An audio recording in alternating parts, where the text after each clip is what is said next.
So today we're going to look at the thyroid gland examination and thyroid status assessment. Good afternoon, my name is Dr. Michelle Downey. I'm one of the doctors here. I've been asked today to examine the thyroid gland in your neck and to look at some other areas of the body that are affected by the thyroid gland. Is that okay with you? That's fine. Great.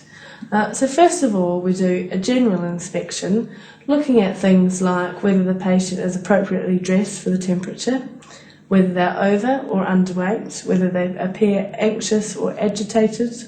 We look at things in their face in particular, whether they've got any facial myxedema or any peaches and cream complexion, as it's known. Looking for any hair loss, particularly loss of the outer third of the eyebrows, and looking for any obvious lid retraction. So then we can move on to look at the hands. If I could take both of your hands there. Looking for thyroid acropatchy, looking for onycholysis. Turning the hands over, looking for palmar erythema. Feeling the palms, feel if they are particularly sweaty or dry. Okay, that's fine. Would you hold your hands out there for me, please? At this point, looking for any fine tremor. If we're in any doubt about this, we can rest a piece of paper on top of the hands, which will exaggerate a fine tremor if it's there. Okay, that's fine. Just rest your hands down. Next, we take the patient's pulse, looking for any tachycardia or feeling for any atrial fibrillation.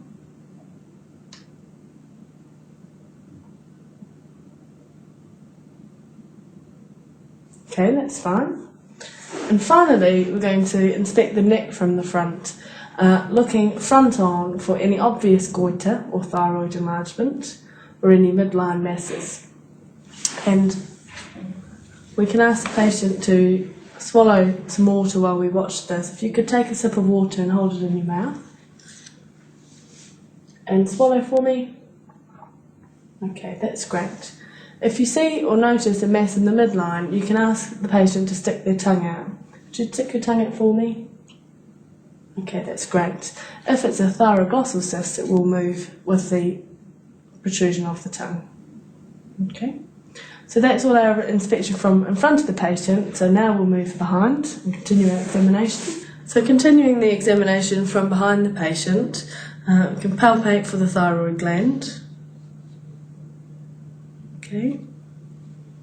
And then again, ask our patient to take some water into his mouth and hold it there and swallow for me. Okay, feeling for any movement of the thyroid with swallowing. Alright. While we're there, also check for any cervical lymphadenopathy.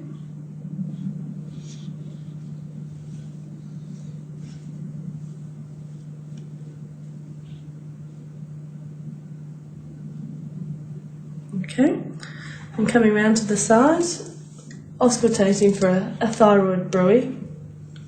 So take a breath in and hold it for me. And relax. And same on the other side. Take a breath in and hold it. And relax. The final part of the thyroid gland examination, if you notice any enlargement, is to percuss for any retrosternal extension. Okay. Once we're finished doing that, we can start examining for any eye signs, looking over the top of the patient for any proptosis or exophthalmos, any protrusion of the eye beyond that supraorbital margin, and again from the sides. Okay.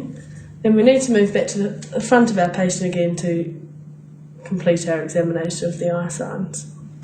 So now we move on to examine for any ophthalmoplegia. If you could follow my finger with your eyes and tell me if you see double at any time.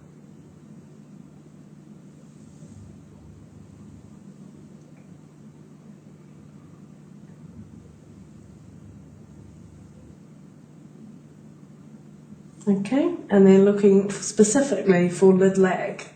Again, follow my finger with your eyes. Okay, that's great. There are just a few things left to do to complete our examination. Next we'll look for any proximal myopathy. If you could hold your arms up like a chicken, hold them there for me please. That's great. And then just resting your arms on your knees. Now checking for reflexes.